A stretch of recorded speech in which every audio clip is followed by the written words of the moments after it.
Hey guys and girls, I probably really and truly should not be sharing this with you right now, but I feel like I owe it to you because so many thousands of you, tens of thousands, maybe hundreds of thousands of you have prayed for Chris. Unbelievable, absolutely unbelievable. And the word got out real quickly this morning all around the Tahlequah area, when the main reason is Sherry all of a sudden started her prayer warriors praying. And actually the word got out here down in southeastern Oklahoma too real quickly this morning. And as I said in the hospital this morning, and I answered quite a few of your comments, and a lot of you got comments answered this morning for 2 or 3 hours there, that where I asked you to say an extra prayer for Chris. I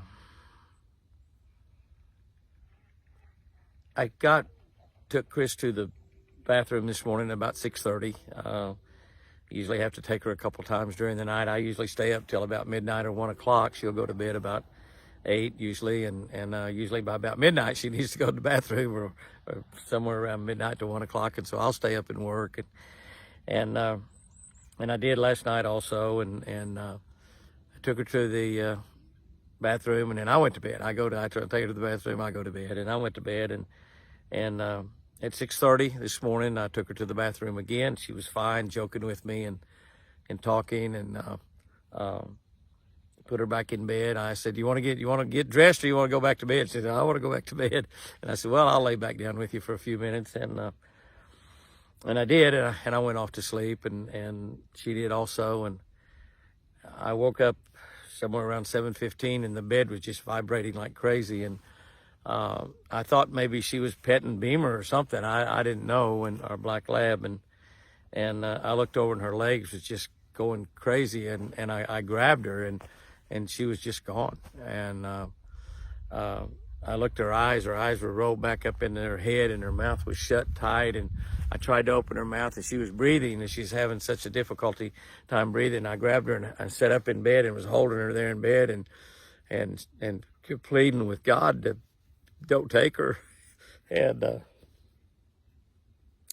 she was just fighting to breathe, and as I held her, she seemed like she could breathe a little bit better, and I laid her back down, and when I did, she was having a hard time to breathe, and she couldn't open her mouth. It was shut, and her teeth were grinding, and I jumped over over there on the floor and picked her back up and held her, and she was just a rag, and her arms would not move. And I grabbed her hand and I said, honey, squeeze my hand, squeeze my hand, squeeze my hand. And she wouldn't do it.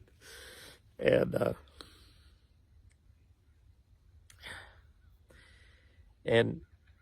her eyes were just gone, and there's just nothing there. There's just nothing there.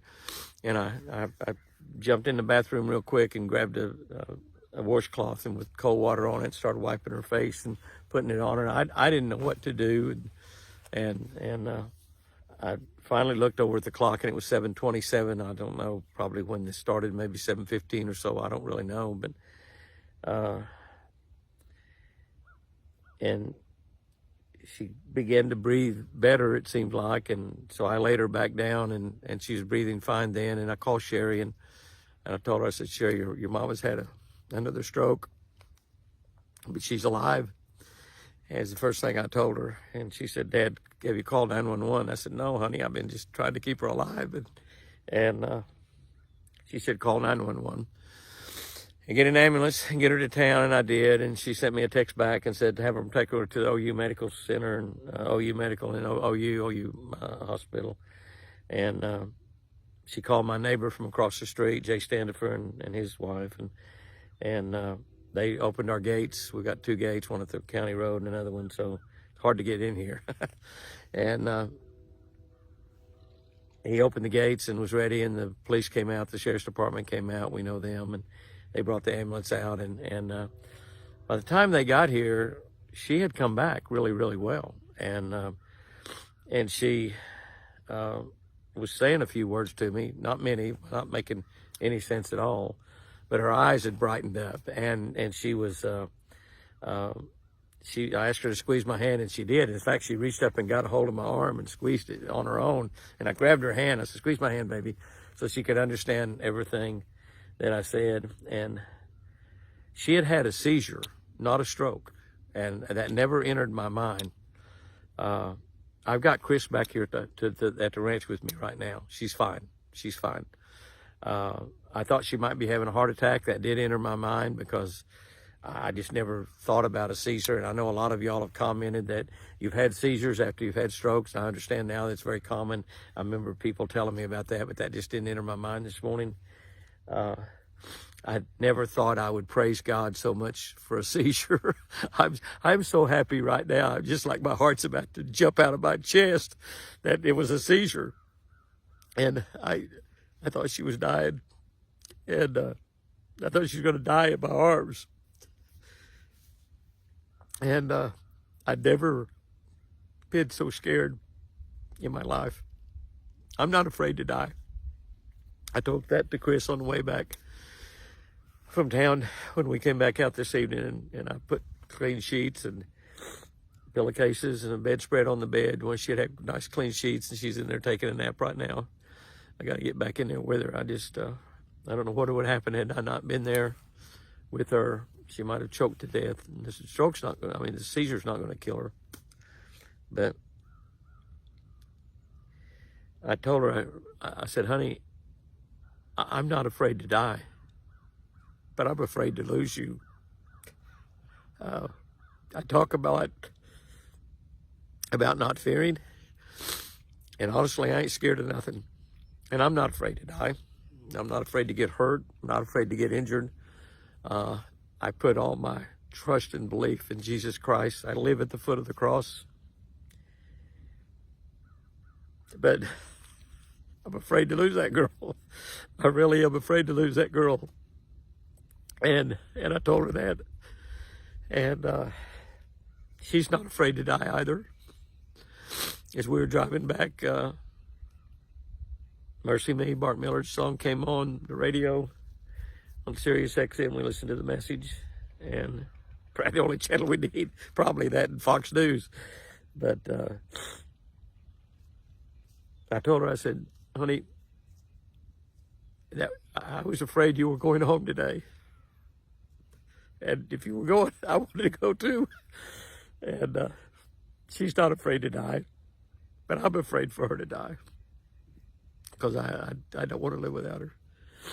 And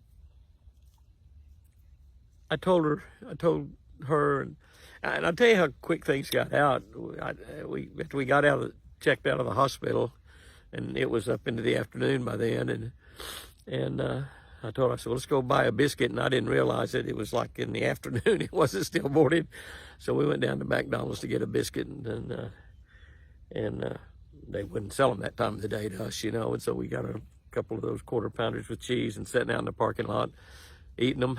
And I got in that line like you get in through the drive-thru. I hate drive-thrus with a passion. I wish they'd outlaw them all. But I got in that line and I just sat there for like 20 minutes and finally pulled around and went inside and got my burgers real quickly and went out. And Chris and I was sitting there eating them, and somebody now tapped on the window, and I turned around. It was my preacher, Chopper. And he said, "Is everything okay? Is Chris going to be fine?" I said, "She's fine. She's right here." I said, how do you know something's wrong?" He was preaching a funeral today for a 56-year-old lady. And someone at the funeral, he told me who, I don't even remember now, but my head is still sort of just swimming from the whole day. But he said, "What's Jimmy's address on Big Canyon Road?" And he told him, and he said, "They sent an ambulance out there early this morning." And he said, "Oh my gosh." So he went to the hospital looking for her or me, and he didn't know. And could have even been Apache, something hurt with Apache. So he didn't know, but he knew that there was something wrong here on the ranch. And they said he just left. And he hunted me down. He hunted me down at Walmart, and I mean at McDonald's, which is right by Walmart. And I've always said that I've always said that if I get lost in the woods, my preacher will hunt me down. I'm a big tither. He's not going to let me stay lost in the woods. But he hunted us down to pray for us, and which he did. And Sherry had started that prayer warriors and chain back home, and so we began to get calls and stuff. And so I just had to let y'all know, because y'all have been so faithful in praying. Many of you are still praying, and I hate to keep mentioning the date, because I know one or two of you have lost family members right about the time that Chris had that stroke. But it's just coming up on 9 months, and I apologize for bringing that date back up, but it's been 9 months, and y'all have been so faithful. I couldn't leave you out. I just had to tell you what happened, and my heart is just busting with happiness right now. My preacher, Chopper McCartney, there at Midway Hills Baptist the other day, preached a sermon about crying out to the Lord. And that's praying a fervent prayer, crying out to the Lord fervently. I mean, the Bible talks about Jesus praying so hard that sweat drops dropped like big drops of blood. He's praying so hard. I cried out to the Lord this morning like I've never done. And I've said a million prayers. But I shouted those prayers. I shouted those prayers to God as I held that lady and pleaded with God. And he answered my prayer. It's a seizure, not a stroke. They did the CT scan, and it looks like that she'll have no setback whatsoever. Been on the phone with Jack, Sherry's husband, who's a doctor. He said she should have no setback at all. Seizures are normal to happen after strokes, and sometimes they happen the next day, and sometimes a year later, or like this, 9 months later. She's been taking no seizure medicine. She'll start taking that now, tomorrow, or tonight. She'll start taking it tonight, and she should be just fine. But you never know how big your God is until you need him so desperately that nothing else, nobody else, nothing in the world can help you other than that God that you put your faith and trust and confidence in, the God that you serve every day. And as I held that precious lady, we married 58 years tomorrow. I'm going to take her out tomorrow. I didn't know if it would ever happen this morning. But as I held that precious lady, and she was having a seizure, didn't know even what was going on. She doesn't remember any of it, which is good. But it was like just me and God in the world. And can I tell you, when you're praying and crying out fervently to God, you're God's total 100% attention. He's thinking about nothing else. And this morning, as I thought she was dying in my arms,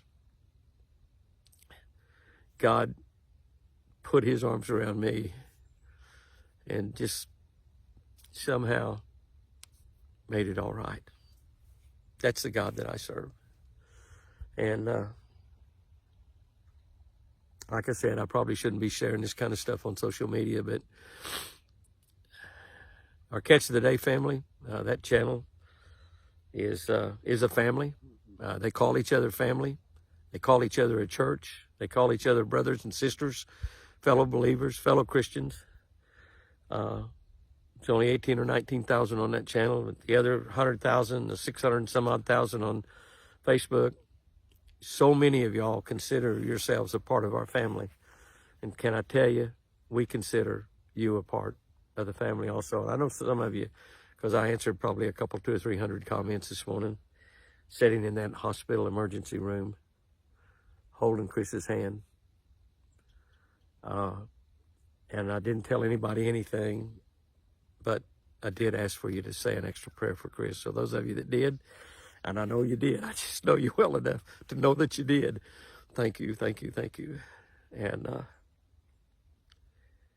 the goodness of God has come through once again. And as we come back, I told Chris, I said, you don't have to walk this evening. And she said, good. She's very, very weak. I've had some seizures in my lifetime. They're few and far between, but I've had several as I've lived a long time, and had my first one when I was 10 or 11 or 12 years old, and nothing wrong other than I probably just got a messed up brain. But they take a lot out of you. And she's a strong woman, but if this is taking a lot out of her, and she's not making a lot of sense with a lot of what she says, but a lot of what she says is just as plain as day. And the main thing is when I tell her that I love her, she still looks back at me and says, I love you. Guys and girls, thank you so much for being a part of our family, for being folks that prayed for Chris. Many of you have prayed every single day. Runny nose for 8 or 9 months. Can I tell you, I love you.